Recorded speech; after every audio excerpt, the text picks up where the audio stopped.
오늘은 OS 하이 시에라에서 사용할 수 있는 몇 가지 팁들을 같이 공유를 하려고 합니다. 한 서너 가지, 네다섯 가지 되는 것 같은데 먼저 첫 번째부터 시작을 하도록 할게요. 첫 번째는 스크린샷입니다.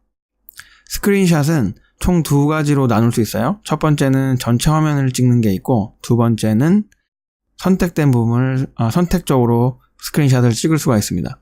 그럼 먼저 첫 번째 전체 화면을 찍는 경우에는 커맨드 키와 쉬프트 키를 누른 상태에서 숫자 버튼 3번을 눌러줍니다. 그러면 이렇게 스크린샷이 찍어지고요. 저의 경우에 지금 맥북 프로에 모니터가 연결이 되어 있어요. 그래서 첫 번째 이 화면은 맥북 프로 지금 보고 계시는 화면이 되고요. 아랫부분은 지금 연결이 된 모니터의 화면이 됩니다. 그래서 두 가지가 나왔고요. 그리고 이 부분은 지금 하나는 그리고 이렇게 선택을 해서 이 부분은 지우도록 하겠습니다. 지울 때 이렇게 해서 오른쪽 마우스를 눌러서 Move to Trash가 있고 또 이렇게 드래그를 해서 여기 휴지통에다가 갖다 놓는 방법이 있죠.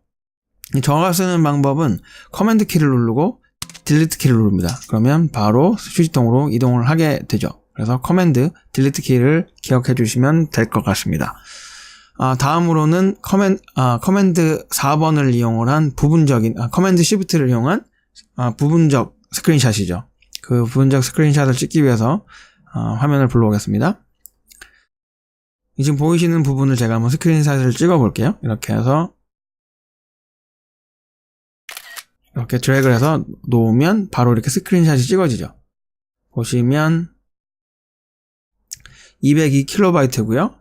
JPEG으로 찍어졌어요. 그런데 특별하게 설정을 하지 않았다면 보통은 PNG 파일로 찍어질 거예요. 그래서 저는 PNG 파일을 JPEG으로 바꿨는데 그 이유는 PNG 파일이 가끔은 너무 커져요. 그래서 지금처럼 예를 들어 이렇게 제가 찍은 영상을 이렇게 스크린샷을 찍어가지고 썸네일로 만들고 싶은데 PNG로 하게 되면은 2메가가 넘어가는 경우가 자주 있더라고요. 그렇게 될 경우 썸네일을 사용하지 못하고 또 다른 프로그램에 가서 사이즈를 변경을 해야 되는데 그러지 않고 JPEG으로 바꾸게 되면 웬만한 상황에서는 다 2메가 아래쪽으로 돼서 썸네일을 사용하기가 쉬워져요. 그래서 이 PNG 파일을 JPEG으로 바꾸는 방법을 보여드릴게요. 우선 터미널을 불러옵니다. 명령어를 복사를 해서 여기 붙일게요. 그럼 지금 JPG로 마지막에 돼 있잖아요. 원래 상태로 돌아가기 위해서 PNG로 바꾸겠습니다. 이렇게 바꾸고 다시 한번 찍어 볼게요.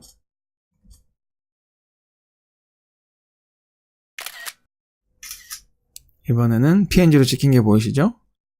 그리고 인포메이션을 보면 2메가. 그러니까 겨우 제가 썸네일을 사용할 수 있을 정도로 되잖아요. 그럼 굉장히 커졌죠. 5배 가까이 커진 것 같아요. 4배, 5배. 그리고 또 한 가지는 정말 좋은 화질의 스크린샷을 찍고 싶으시면 TIFF라고 하나요? TIF 파일을 사용하시면 돼요. 마찬가지로 명령어를 넣으시고요. 끝에만 TIFF로 바꿔주시면 돼요. 그렇게 되면 정말 엄청난 화질로 찍어지게 되는 거죠.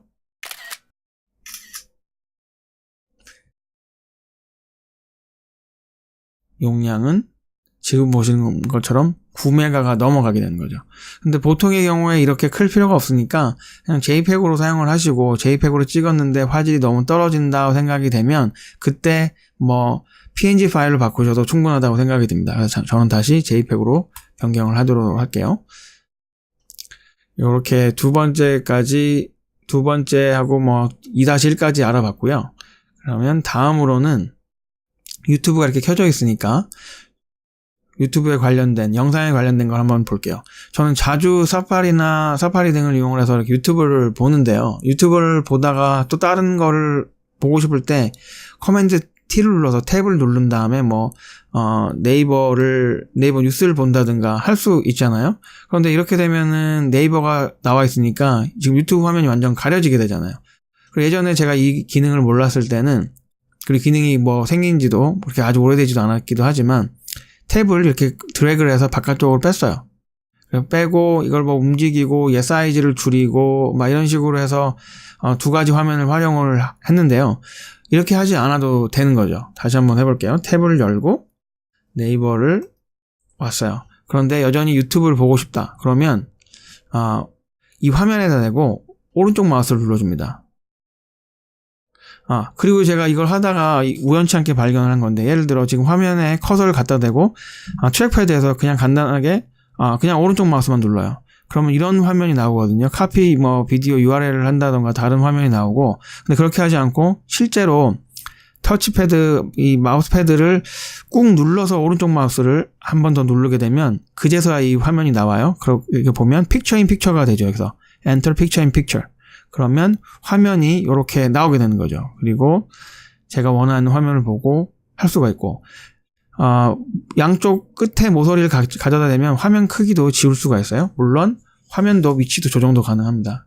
이렇게 보면 보통 드래그를 해서 놓으면 가장 근처에 있는 모서리로 움직이게 돼요. 문제는 이렇게 제가 만약에 바로 옆에서 붙이고 싶다. 그럼 그렇게 되지가 않거든요. 그럴 때는 커맨드 키를 누르고 드래그를 해서 놓으면은 원하는 위치에 놓을 수가 있습니다. 그래서 원하는 위치에다가 딱 놓고 싶을 경우에는 커맨드 키를 항상 누르신 상태에서 드래그를 하고 놓으면 원하는 위치에 딱 멈추게 됩니다. 픽처 인 픽처 모드였고요. 네, 이번에는 파인더에서 폴더를 정리하는 방법을 한번 보려고 그래요. 지금 화면에 보시면 저는 보통 정렬을 이름 순서로 하거든요. 정렬을 이름 순서대로 하게 되면 알파벳대로 정리가 되기 때문에 파일을 찾기가 쉬운데, 문제는 뭐냐면 이 폴더까지도 이 이름 안에 들어가서 정리가 되니까 저는 폴더끼리만 이렇게 모아두고 싶은데 그게 잘 안 되더라고요. 물론 방법은 있긴 해요. 이렇게 하면 kind로 해서 폴더가 가장 위에 올라오게 되는데, 또 다른 파일들이 또 막 정리가 되다 보니까 이게 또 불편하더라고요. 그래서 좋은 방법이 없을까 하다가 검색하다 찾은 방법이, 이걸 이름으로 그대로 둔 상태에서요, 파인더에서 프레퍼런스로 가시고 여기서 어드밴스 탭으로 오신 다음에 맨 아래쪽에 보면 Keep folders on top when sorting by name, 이름으로 정리를 할 때 폴더는 가장 윗부분에 정리를 한다는 내용이에요. 그래서 여기다 체크를 해주시고 나면 이렇게 폴더는 폴더대로 이름 순서대로 정리가 되고요. 나머지 파일들은 이름 순서대로 또 정리가 되게 됩니다. 정리를 하는데 좀 도움이 많이 되더라고요. 이번에는 마지막 팁인데요. 제가 가장 많이 사용을 하고 좋아하는 기능이에요. 미션 컨트롤입니다. 띄우고 이것저것 이렇게 띄웠어요. 예를 들어서. 그러면 이걸 이제 하다가 예를 들어서 앱스토어를 막 보고 있다가 나 다시 워드로 돌아가야 돼. 그러면 지금은 이 뒤에 보이긴 하지만 가려져 있단 말이죠. 그럼 그걸 찾기 위해서 어떨 때는 이걸 닫기도 하고요. 아니면 이렇게 잠시 임시로 내려두기도 하고요. 또는 커맨드 탭을 이용을 해서 이렇게 찾아가기도 하잖아요. 근데 커맨드 탭을 이용하면 좋긴 하지만 여러 번 눌러서 왔다 갔다 해야 되는 불편한 점이 있어요. 그때 이렇게 하지 않고 미션 컨트롤을 이용을 하면 좀 빠르게 찾을 수가 있어요. 미션 컨트롤을 하는 방법은 내 손가락을 이용을 해서 마우스패드에서요, 아니면 터치패드에서 이렇게 위로 올리는 거예요. 위로 올리면 지금 나와 있는 모든 앱 화면들이 나오게 되거든요. 그래서 마이크로소프트 워드를 보고 싶다면 이렇게 클릭을 하면 되고요. 다시 이게 아니고 나는 사파리가 필요하다. 그러면 사파리를 클릭을 하면 이렇게 나타나게 되는 거죠. 이게 아주 기본적인 미션 컨트롤의 사용 방법이고요. 저는 이것도 사용을 하긴 하지만 제가 정말로 사용을 많이 하는 부분은, 잠깐 보셨는지 모르겠지만 여기 보면 데스크탑이에요. 데스크탑 1, 2, 3, 4, 5가 있는데 보통은 설정을 해두시지 않았다면 이렇게 없어요.